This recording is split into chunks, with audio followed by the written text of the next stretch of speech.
Online ক্লাসের সকলকে শুভেচ্ছা। নিঃসন্দেহে সকল ছাত্রছাত্রীরা তোমরা এই করোনাকালীন সময়ে বাসাতেই আছো, তারপরেও এই যে দীর্ঘ সময় একেবারে কাজ কিছু না করে তো বসে থাকাটা উচিত নয়। আমাদের সরকারি যে নির্দেশনা, তোমরা বাসায় বসে এই ক্লাসগুলো সুন্দর করে দেখলে, অনুশীলন করলে পরবর্তীতে তোমাদের খুব কাজে লাগবে। সেই জন্যেই সরকার বা সমন্বিত আমাদেরও এই প্রয়াস।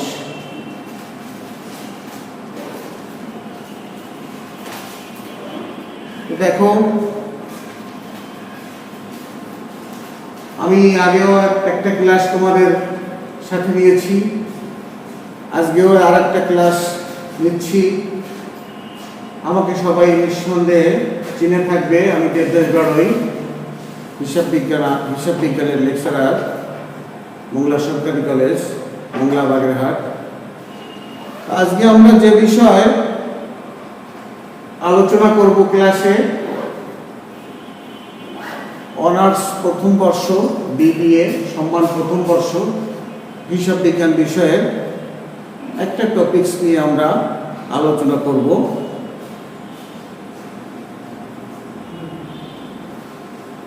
আজকে আমাদের চ্যাপ্টারের নাম merchandise operation and accounting system. তো আমরা ইন্টারমিডিয়েট ক্লাসে এই অঙ্কটা সম্পর্কে আমাদের কিছু ধারণা ছিল, সেই ধারণাটা আমরা আরেকটু রেকটিফাইড করতে চাই সুন্দর করে। তো দেখো, এটির বাংলাটাই আমি বাংলাই বলি, বাংলা হচ্ছে মজুদ মাল নিয়ন্ত্রণ। মজুদ মালটা কি? মজুদ মাল আমরা এইভাবে সংজ্ঞায়িত করতে পারি, ব্যবসায়ের উদ্দেশ্যে অর্থাৎ মুনাফা অর্জনের উদ্দেশ্যে পণ্য ক্রয় ও বিক্রয়ের জন্যে যে পণ্যটা গুদামে সংরক্ষণ করে রাখা হয়, সেটাই হচ্ছে আমাদের মজুদ পণ্য। এই মজুদ পণ্য সংরক্ষণ করাটা ব্যবসায়ের একটা গুরুত্বপূর্ণ বিষয়। মজুদ পণ্য যথাযথভাবে সংরক্ষণ করতে না পারলে ব্যবসায় মুনাফার পরিমাণ কম হতে পারে অথবা ব্যবসায় লোকসানও হতে পারে। আমরা বাংলাদেশের দক্ষিণ অঞ্চলের মানুষ, আমাদের দক্ষিণ অঞ্চলে একটা সর্ববৃহৎ মজুদ পণ্য সংরক্ষণাগার আছে, সেদিকে আমরা একটু খেয়াল করতে পারি। সাইলো তোমরা সবাই শুনে থাকবে, একেবারে বাংলাদেশের দক্ষিণ প্রান্তে সুন্দরবনের লাগোয়া জয়মণিতে অবস্থান সাইলো বাংলাদেশের সর্ববৃহৎ খাদ্য সংরক্ষণাগার অর্থাৎ গুদাম। ওখানে বিভিন্ন প্রকার পণ্য বিদেশ থেকে এসে চাল, গম, সার এগুলো ওখানে সংরক্ষণ করা হয়। এখন কিভাবে আমরা এই পণ্যটা মজুদ পণ্য সংরক্ষণ করলে মজুদের গুণগত মান ভালো থাকবে বা আমাদের ব্যবসা সফলভাবে আমরা পরিচালনা করতে পারবো,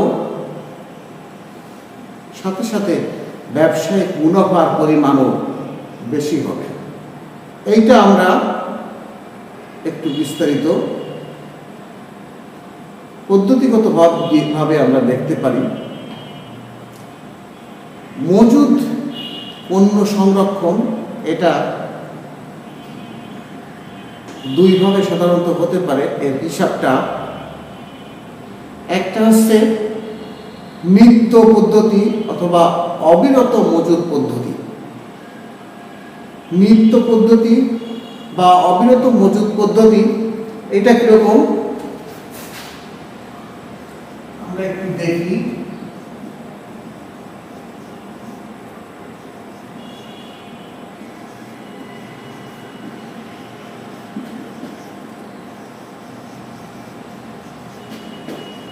পদ্ধতি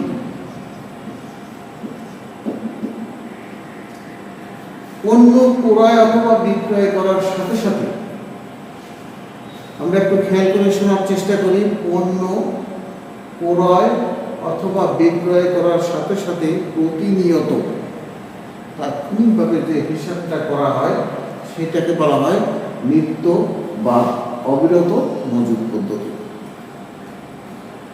পরবর্তীতে আরো একটা পদ্ধতি আছে, সেটা হলো কি কালান্তিক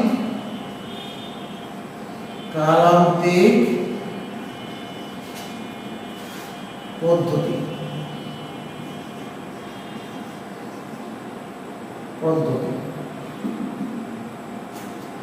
কালান্তিক পদ্ধতি অর্থ আমরা কালান্তিক শব্দের মধ্যেই লুকানো আছে। একটা হিসাব বছর শেষে, আর্থিক হিসাব বছর শেষে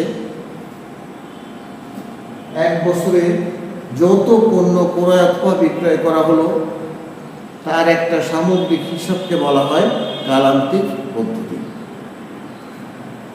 তাহলে দুটো পদ্ধতি, নিত্য বা অবিরত মজুদ পদ্ধতি, পারপিচুয়াল ইনভেন্টরি সিস্টেম, আর কালান্তিক পদ্ধতি পিরিয়ডিক্যাল ইনভেন্টরি সিস্টেম।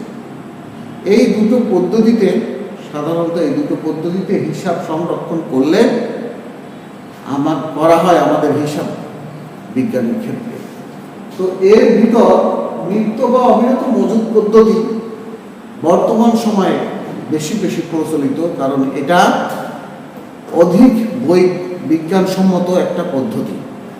এই পদ্ধতিতে নিত্য বা অবিরত মজুদ পদ্ধতিতে যদি আমরা হিসাব সংরক্ষণ করি তাহলে আমাদের ব্যবসা সফলভাবে পরিচালনা আমরা করতে পারি, সাথে সাথে মুনাফার পরিমাণও আমাদের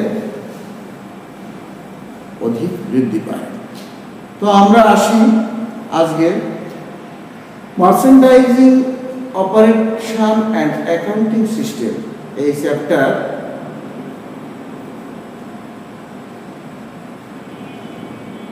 আমরা একটা গাণিতিক সমস্যা নিয়েই আলোচনা করতে পারি। আমরা একটা দেখি, এখানে আমরা স্ক্রিনে দেখতে পাচ্ছি একটা গাণিতিক সমস্যা দেওয়া আছে। জানুয়ারি 1, beginning inventory consists of 12 units, টাকা 48 per unit। আমরা আগে বুঝি অঙ্কটা। একটা আর্থিক বছর শুরুতে জানুয়ারি মাসের 1 তারিখে ওপেনিং ইনভেন্টরি বা বিগিনিং ইনভেন্টরি ছিল কত ইউনিট? 12 ইউনিট ছিল। প্রতি ইউনিটের দাম 48 টাকা। পরবর্তী তারিখগুলোতে কখনো কখনো আমরা কিনলাম, কখনো কখনো আবার বিক্রি করলাম।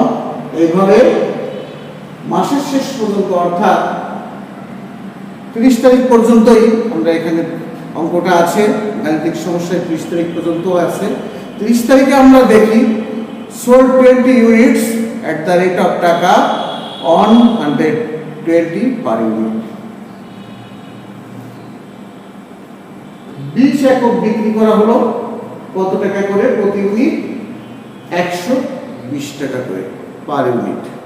তো আমরা এই অঙ্কটা করার মধ্য দিয়ে বাস্তব কিছু কথাবার্তা এর সাথে বলি। এখানে রিকোয়ার্ড আছে calculate cost of goods sold using ফিকো perpetual inventory system. আমরা বলছি নিত্য বা অবিরত মজুদ পদ্ধতি, ইংরেজি হচ্ছে পারপিচুয়াল ইনভেন্টরি সিস্টেম। তো এই পদ্ধতি অনুসারে হিসাব যে গাণিতিক হিসাব করা হয় সেটাকে আবার কয়েকটা ভাগে ভাগ করা হয়। সেটা হচ্ছে একটা হচ্ছে ফিফো পদ্ধতি, ফিফো ফিফো ফিফো এটা আমরা সংক্ষেপে ফিফো একটু।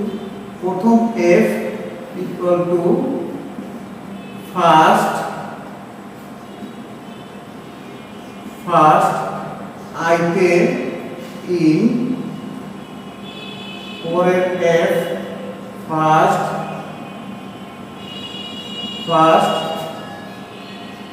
ওতে আউট। তাহলে কি হলো একটু দেখি। ফিফো কথাটার অর্থ হচ্ছে ফার্স্ট ইন ফার্স্ট আউট। যে পণ্যটা আগে আমাদের গুদাম ঘরে আসবে সেই পণ্যটা আগেই আবার নির্গমন হবে। এটা বাংলাতে আমরা বলতে পারি আগের মাল আগে নির্গমন। আগের মাল আগে নির্গমন।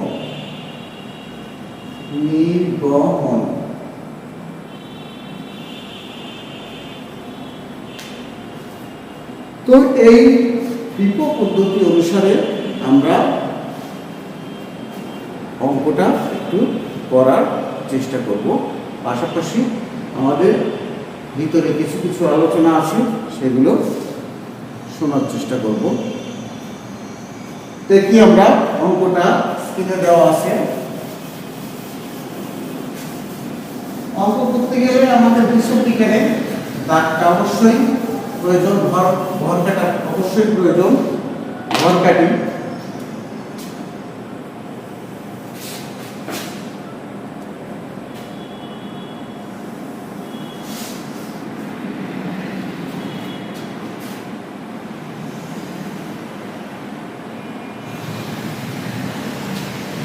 এটা হলো, দেখি আমরা, এটা হলো ডেট, এটা হলো পার্টিকুলার্স,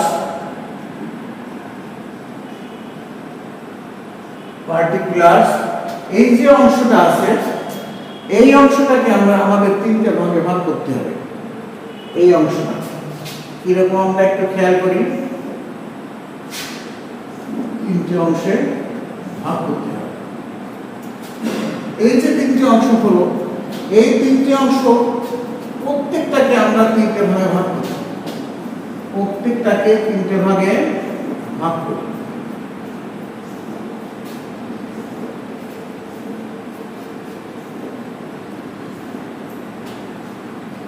তো আমরা লিখি, প্রথম ঘরটা আছে পার্সেলস,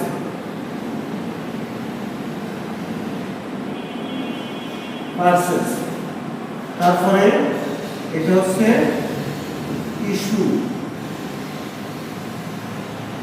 অবলিক সেলস, এটা হলো ব্যালেন্স। এখানে কি হবে একটু দেখি,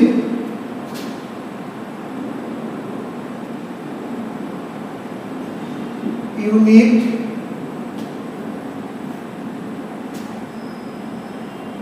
রেট আর হলো অ্যামাউন্ট। প্রত্যেক জায়গায় ইউনিট, রেট আর অ্যামাউন্ট। এখানেও ইউনিট, রেট আর এটা হলো অ্যামাউন্ট। ঠিক আছে? তো এটা হলো আমাদের সব।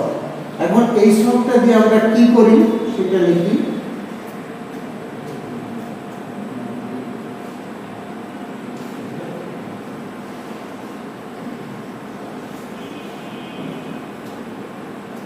ক্যালকুলেশন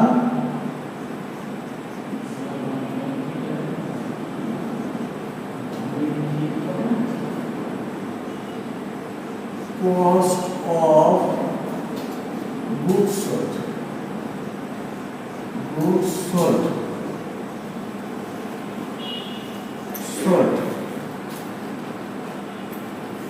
ব্র্যাকেটে কোন পদ্ধতিতে আমরা করি সেটা একটু লিখে নিই। FIFO method,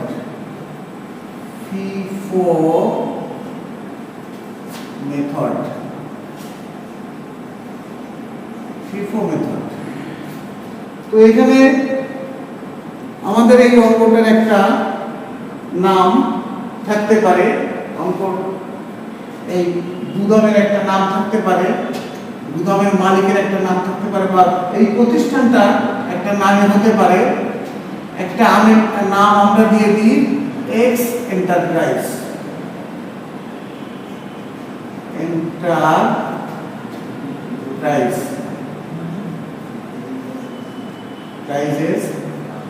calculation cost of goods sold FIFO method, under FIFO method. এই পদ্ধতিতে আমাদের স্ক্রিনে দেওয়া যে অঙ্কটা এটা একটু বোঝার আমরা চেষ্টা করি। তো এখানে লেখা আছে জানুয়ারি এর beginning inventory consist of 12 units, টাকা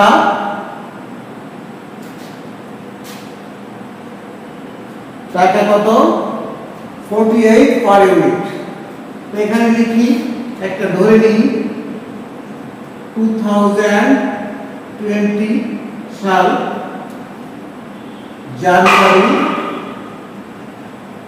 1, বিগিনিং ইনভেন্টরি অর্থাৎ আমরা ব্যালেন্স বিডি দিয়ে শুরু করি। ব্যালেন্স বিডি কত আছে 12 ইউনিট, এখানে এই সোজাসুজি ব্যালেন্সের ঘরে লিখি 12 ইউনিট, রেট কত 48 টাকা, 48 টাকা। এবার আমরা পার ইউনিটের দাম 48, ইউনিট হলো 12, গুণ করে বসাই, গুণ করলে আমাদের আসে কত 576। এখানে যা আছে আমরা ব্যালেন্স, ওপেনিং ব্যালেন্স যা আছে আমরা এটা ব্যালেন্সের ঘরে বসাই দিলাম।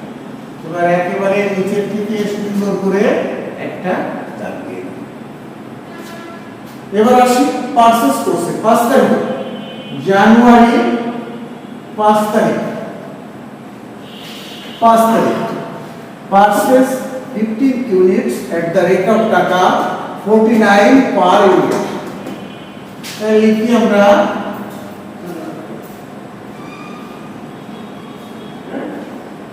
পারচেজ, টাকার পরিমাণ কত, ইউনিট কত, পারচেজের ঘর আছে এখানে, পারচেজের ঘরে কত ইউনিট আমরা একটু দেখি 15 ইউনিট, রেট কত, রেট হলো 49, রেট 49,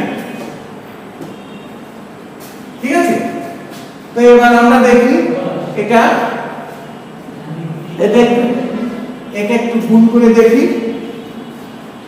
আমরা মাল কিনলাম কত 15 একক, কত রেট 48 টাকা রেট, গুণ করে কত হলো 720 টাকা। এখন কথা হলো আমরা ব্যালেন্সটা কিভাবে দেখাবো। আমাদের ব্যালেন্স আছে কত ইউনিট, বসায় দিই, ব্যালেন্সের ঘরে 12 ইউনিট 48 টাকা, টোটাল অ্যামাউন্ট হচ্ছে 576 টাকা। এবার 5 তারিখে আমরা কিনলাম, 5 তারিখে ঠিক ওর নিচে বসাবো। কেন বসাবো ওর নিচে, এটা হচ্ছে 49 720 টাকা। এর নিচে কেন বসালাম এইটা আমরা একটু এখানে বোঝার বিষয়। আমাদের অঙ্কটায় বলা আছে কি ফিফো। ফিফো কথাটার অর্থ আমরা আবারও বলি ফার্স্ট ইন ফার্স্ট আউট। আগের যে মালটা আমাদের গুদামে ঢুকবে সেই মালটা আমাদের গুদাম থেকে আগে বেরোবে। প্রথমে ঢুকলো, প্রথমে বেরোবে। প্রথমে আমরা গুদাম থেকে ডিসপাস করে দেব। তাহলে প্রথমে আমাদের মাল ছিল কত? 12 ইউনিট। পরে 5 তারিখে কিনলাম 15 ইউনিট। তাহলে ঠিক তার নিচে বসে দেব। এবার আমরা একটা দাগ দিই সব একেবারে শেষ পর্যন্ত। এবার আসি আমরা 10 তারিখ। 10 তারিখে আছে সোল্ড, অর্থাৎ বিক্রি করেছিল কত? 9 units at the rate of টাকা 108 টাকা পার ইউনিট। আমরা একটু বলি, আমরা এখানে করি গুদাম ঘরের হিসাব। গুদাম ঘর অর্থাৎ গোডাউন। গোডাউনে এই লাভ লোকসানের হিসাবটা এখানে আসবে না। এখানে শুধু পণ্যের, মজুদ পণ্যের হিসাবটা এখানে আমাদের করণীয় বিষয়। কত টাকার পণ্য এখানে থাকলো, কত টাকার পণ্য বিক্রি করলাম, আবার নতুন করে কত টাকার কিনলাম, এইভাবে ক্রয় বিক্রয় মাসের শেষে কত টাকা পণ্য আছে আমাদের, সেইটা আমাদের নির্ণয় করতে হবে। তো যাও 5 তারিখ পর্যন্ত আমাদের পণ্য আছে কত? ওপেনিং ব্যালেন্স ছিল 12 ইউনিট। তারপরে 5 তারিখে কিনলাম 15 ইউনিট। এবার 10 তারিখে কি বলা আছে? 9 ইউনিট বিক্রি করলাম। তাহলে লিখি সেলস। কত ইউনিট? 9 ইউনিট। এই যে মাঝখানের ঘরটা ইস্যু অবলিক সেলস, আমরা দেখি এখানে 9 ইউনিট আমরা বিক্রি করলাম। কত টাকা রেট? 108 টাকা রেট। এখন এখানে যদি 108 টাকা রেট দিই, তাহলে আমরা সবাই মিলে একটু দেখি, এখানে আমাদের মাল আছে 48 টাকা করে পার ইউনিট, 49 টাকা পার ইউনিট, কিন্তু এখানে বিক্রি করলাম 108 টাকা করে। তো এই যে আগেই যে কথাটা বললাম, এখানে বিক্রির যে রেটটা হয় সেই রেটটা আমাদের এখানে দেখানো যাবে না, কারণ আমরা এখানে কোনো লাভ লোকসানের হিসাব করি না, এখানে হিসাবটা করি মজুদ পণ্যের। তো যেহেতু আমাদের পদ্ধতি হলো ফিফো পদ্ধতি, ফার্স্ট ইন ফার্স্ট আউট, আগের মাল আগে নির্গমন। এখন এই যে 10 তারিখে আমরা বিক্রি করলাম, এই 10 তারিখে বিক্রি করলাম, কোন তারিখে পণ্য যাবে ওই যে পদ্ধতি বলে দেবে, ফার্স্ট ইন ফার্স্ট আউট। আগের মাল কোনটা ছিল? ইমিডিয়েট পূর্ববর্তীতে আগের মাল ছিল 12 ইউনিট, রেট কত ছিল? 48 টাকা রেট। ওই 48 টাকা রেটের মাল আমরা এখানে 48 টাকা রেটের মাল দিয়ে দিব 9 ইউনিট, কারণ 10 তারিখে 9 ইউনিট বিক্রি করা হলো। কোন রেটের মাল? ফিফো পদ্ধতি বলে দেবে। ফিফো পদ্ধতি অনুসারে আগের মাল কোনটা ছিল? 48 টাকা রেটের 12 ইউনিট ছিল, সেখান থেকে 9 ইউনিট চলে যাবে। তো গুণ করে আমরা দেখি, গুণ করে হলো কত?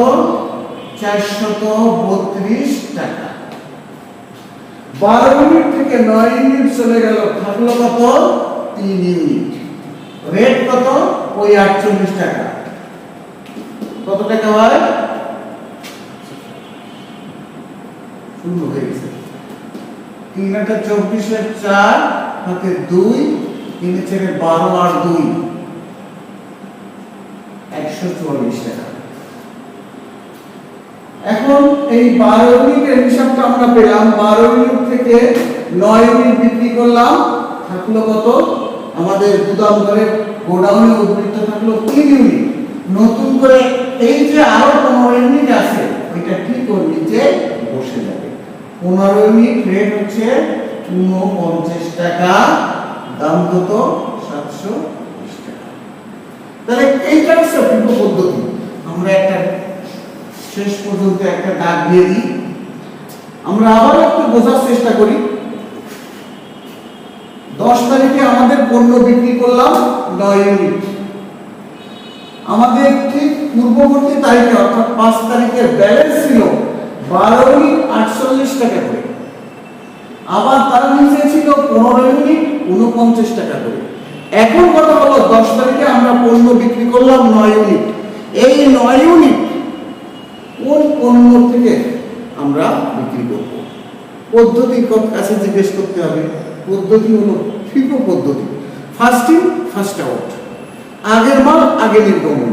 আমরা দেখি আগের মাল কোনটা আছে, 12 ইউনিট 48 টাকা রেটের মাল আছে।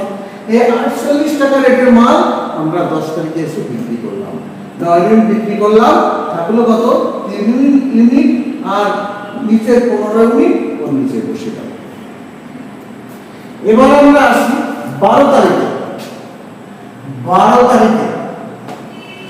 12 তারিখে দেখি শর্ট 7 ইউনিটস, আবারও আমরা 7 ইউনিট বিক্রি করতেছি। কত? 7 ইউনিট। সেলসের ঘরে লিখি 7 ইউনিট। তো না, এটা আমরা লিখলাম। এখন কথা হলো কি, আছে এখানে 7 ইউনিট কোথায়? কোথাও আমাদের পূর্ববর্তী তারিখের উদ্বৃত্ত দেখি। প্রথমে আছে 3 ইউনিট 48 টাকা রেট, তারপরে আছে 15 ইউনিট 49 টাকা রেট। তাহলে 7 ইউনিট কোথা থেকে দিব? ওই একই কথা, পদ্ধতি বলে দেবে, ফিফো পদ্ধতি। কোথা থেকে দিবে? প্রথমে আছে 3 ইউনিট, তাহলে এটা মুছে দিই। প্রথমে আছে 3 ইউনিট, তাহলে প্রথমে দিব 3 ইউনিট 48 টাকা রেট, দাম আসে 144 টাকা। তাহলে 7 ইউনিট যে আমরা বিক্রি করলাম, 3 ইউনিট দিলাম সবে মাত্র 48 টাকা রেটে। আর কত ইউনিট দিব? আর দিব হচ্ছে বাকি আছে 4 ইউনিট। তাহলে এই 4 ইউনিট দিতে হবে। রেট কত? এই যে 49 টাকা, 49 টাকা রেটের মাল। এবার গুণ করে বসাই দিই, গুণ করলে হচ্ছে 196 টাকা। আমরা আবার একটু বোঝার চেষ্টা করি, এখানে একটু জটিলতা মনে হচ্ছে। 12 তারিখে আমাদের বিক্রি হলো 7 ইউনিট। এখন ইমিডিয়েট পূর্ববর্তী আগে উদ্বৃত্ত আছে 3 ইউনিট, তার নিচে আছে 15 ইউনিট। দুটো 3 ইউনিটের রেট হলো 48 টাকা, 15 ইউনিটের রেট হলো 49 টাকা।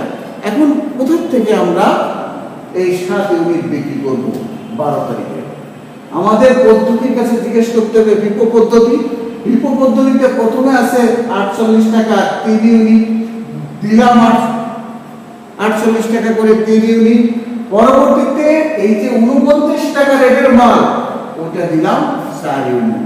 তাহলে থাকলো কত? 15 থেকে 4 চলে গেল, থাকলো 11 ইউনিট। রেট কত? 11 ইউনিট। রেট কত? 49 টাকা। তাহলে আমরা এটা গুণ করি, 9 11 99 9, থাকলো 9 44 আর 9 কত হয়?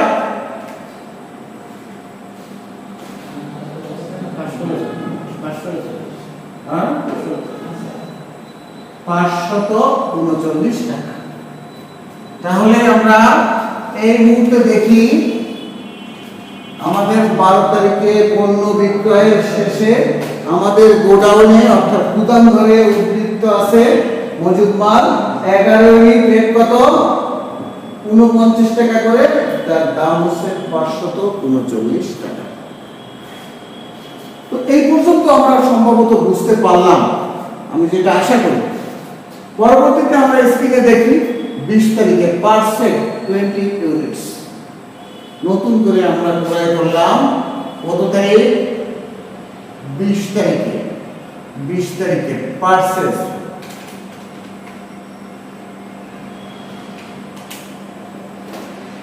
কত ইউনিট দেখি, পার্সেলের ঘরে লিখি 20 ইউনিটস।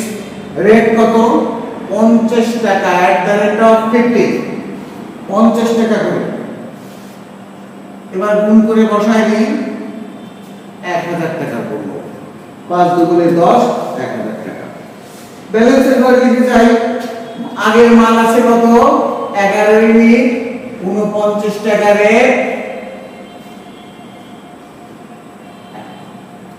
পরবর্তীতে 20 তারিখে আবার নতুন করে কিনলাম কত ইউনিট, 20 ইউনিট, রেট হলো 20 ইউনিট, 20 ইউনিট, রেট কত 50, কত হলো 1000। এটা একবারে পার্সেন্টেজের ক্ষেত্রটা একেবারে সহজ, ক্রয় করলে কোনো জটিলতা নাই, কিন্তু বিক্রয়ের ক্ষেত্রে একটু জটিলতা। কোথা থেকে মাল যাবে এটা বলে দিবে পদ্ধতি, ফিফো না লিফো। এবার আসি আমরা 22 তারিখে, 22 তারিখে আবারও পারচেজ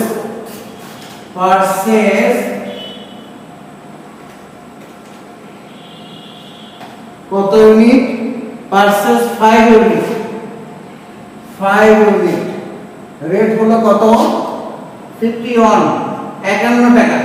তাহলে গুণ করলে আসে কত টাকা, 255 টাকা। আমরা গুণ করে দেখতে পারি, 5 ইউনিট, রেট হলো 51 টাকা করে, আমরা গুণ করে বসাই দিলাম 255 টাকা।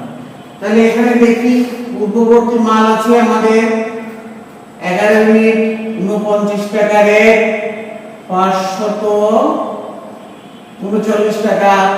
পরবর্তীতে আবার কিনেছিলাম 20 তারিখে 20 ইউনিট 50 টাকা রেট, 1000 টাকা। আবার 22 তারিখে নতুন করে কিনলাম 5 ইউনিট 51 টাকা রেট, 255 টাকা। আবার আমরা দাগ দিই। তো অনেকের মনে কৌতূহল হতে পারে যে 2 লাইন অথবা 3 লাইন হয়ে গেছে, 5 লাইনও হতে পারে। এটা ঘাবড়ানোর কোনো কিছু নাই। আমাদের যেরকম মাল বিভিন্ন রেট অনুযায়ী মাল আসবে, আমরা সেই অনুযায়ী রেট ধরে ধরে পদ্ধতি মোতাবেক আমরা বিক্রি করব। পরবর্তীতে লাস্ট এন্ট্রিটা দেখি আমরা 30 তারিখে লাস্ট এন্ট্রি কি আছে, 30 তারিখে sold 20 units at the rate of টাকা 120 per unit। কত সেলস, কত ইউনিট 20। সেলসের যে ঘর আছে সেই ঘরে লিখি কত 20 ইউনিটস। এখন দেখি এখানে তো 20 ইউনিটস আছে মাঝামাঝি, তাহলে মাঝামাঝি ওইটা যদি 50 টাকা রেটের মাল 20 ইউনিটস যদি বসায় দিই, তাহলে আমাদের অঙ্কটা ভুল হবে, কারণ আমরা অঙ্ক করি ফিফো পদ্ধতি অনুযায়ী। তাহলে এটা বাদ দিয়ে আমরা দেখি প্রথমে কত রেটের মাল আছে, কত একক, 49 টাকা রেটের মাল আছে 11 একক। তাহলে লিখি আমরা 11 একক 49 টাকা রেট, 539 টাকা। তাহলে আমরা বিক্রি করলাম কত 30 তারিখে 20 ইউনিট, 11 ইউনিট দেওয়া হলো, আর থাকলো কত ইউনিট, আর থাকলো 9 ইউনিট। রেট কত, এই 11 ইউনিটের মাল আমাদের চলে গেল, 11 ইউনিট চলে গেল 49 টাকা রেটের মাল, বিক্রি করব 20 ইউনিট। পরবর্তীতে 20 ইউনিট আছে 50 টাকা রেটের মাল, তাহলে ওই পরবর্তীতে 20 ইউনিটের থেকে 9 ইউনিট নিলাম, কত রেট 50 টাকা রেটের, দাম 450 টাকা। তাহলে 20 ইউনিট থেকে 9 ইউনিট চলে গেল, থাকলো কত, এখানে 11 ইউনিট থাকলো 50 টাকা করে, 550 টাকা।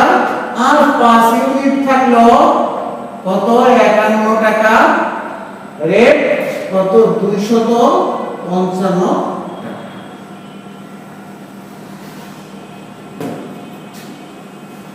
255 টাকা। ঘরগুলো আর একটু বাড়ানো লাগলো, একটু বড় করলাম। তাহলে লাস্ট কি দেখা গেল, আমাদের সর্বশেষ ক্লোজিং ইনভেন্টরি অর্থাৎ জানুয়ারি মাস শেষে আমাদের কত আছে, এটা আমরা নিঃসন্দেহে একেবারে 30 তারিখে সবার শেষে এসে ব্যালেন্সটা দেখলেই আমরা বুঝতে পারবো। 11 ইউনিট আছে, এটা আমরা একটু যোগ করে দেই। টোটাল আছে 805 টাকা। এত টাকা মাল আমাদের আছে। এই কোন কোন রেটের মাল? 11 টাকা ইউনিটের, 50 টাকা ইউনিটের 11 ইউনিট, 51 টাকা ইউনিট পার ইউনিট ধরে 5 ইউনিট। এই টোটাল 805 টাকা পণ্য আমাদের আছে। সর্বশেষ পদ্ধতি হলো কি? ফিফো পদ্ধতি। এই ফিফো পদ্ধতি অনুসারে আমরা মার্চেন্ডাইজ ইনভেন্টরির এই গাণিতিক সমস্যাটা সমাধান করলাম। পরবর্তীতে আমাদের আরো পদ্ধতি আছে, আমরা আজকে ফিফো পদ্ধতি করলাম। পরবর্তীতে পদ্ধতি আছে লিফো। লিফো লিফো আমরা একটু দেখাই, LIFO। LIFO last in first out. LIFO আরো আছে যেগুলো আমাদের হিসাবে এখানে প্রচলিত, ওয়েট এভারেজ মেথড, আরো অনেক আছে। পরবর্তী ক্লাসগুলোতে আমরা এগুলো দেখানোর চেষ্টা করব। তো ঠিক আছে, সবাই করোনাকালীন সময় ভালো থেকো, সুস্থ থেকো। একেবারে নিতান্ত প্রয়োজন ছাড়া কারো বাইরে যাওয়া উচিত নয়। প্রয়োজন হলে তো একটু যেতে হবে। সকলকে ধন্যবাদ।